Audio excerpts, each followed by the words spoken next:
fascinating, but the writing style leaves something to be desired. I don't think this editor should be reviewing professional publications. Ah, well, great topic, though. So, not great. But over the last 8 months, I had to admit, my feigned interest in the family career sure had made her a lot less frowny when she looked at me. Plus, the question had achieved the desired goal of distracting her from imminent puking. Finding things to criticize about others often had that effect on her. And for once, the disapproval wasn't directed at me. Jacob mentioned he read an article about that, I added. The glow in her eyes intensified.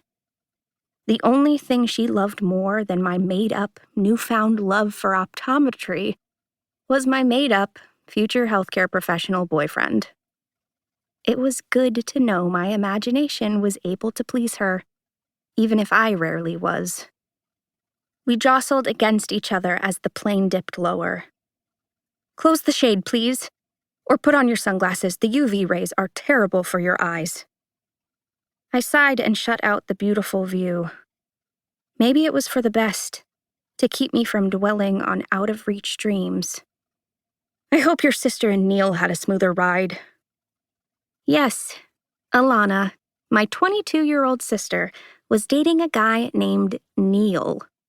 It was like she'd set out to find the most boring guy possible and had ended up with the only college-age guy with that name, just to prove she continued to be the perfect daughter.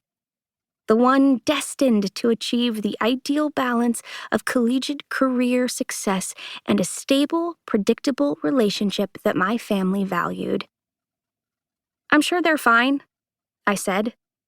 "If their plane had crashed an hour ago, the runway wouldn't be clear for ours to land." "Mackenzie, don't joke about that." Ah, the "we are not amused" voice. Hadn't heard that one recently, mainly because I'd been keeping my jokes to myself. I definitely hadn't missed the way it made me feel silly and childish, even though I thought I was funny. Old Kenzie was sneaking through again, as if the wave-swept shores below were pulling her out of the depths. "I'm sure they're fine," I said quickly. The odds of a commercial airline crash are like 1 in 1.2 million.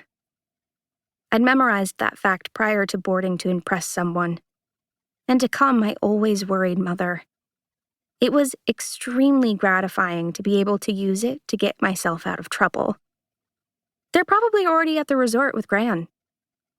Mom's grip on the book loosened, until the plane shook and she hugged it to her again. She inhaled slowly before glancing sideways at me. "It was too bad Jacob couldn't join us." "Yeah, well, it was hard for imaginary people to go on real vacations." My non-existent boyfriend, Jacob, was attending a non-existent week-long biology academy over spring break, fulfilling the lie that I, too, had found a nice, dull, future optometrist to date. We supposedly video chatted about chemistry and college coursework and medical breakthroughs, which would have made me run away screaming if it had been true, since those were also frequent topics at family dinners. But it made my parents say things like, "I'm proud of you," and "We're so glad you found someone serious like your sister has," which were a huge improvement over what I used to hear. "When are you going to grow out of this phase?" Or, "Why don't you respect the family legacy like your sister?" And my personal favorite, "Nature photography is a cute hobby, but it's far too risky and pointless for a real career." He was sorry he couldn't come and wanted to make sure I thanked you for inviting him, I said, but the program was important to help him get an internship this summer. Of course, career comes first. I sincerely hoped that was a my family thing, and not an all-adults thing.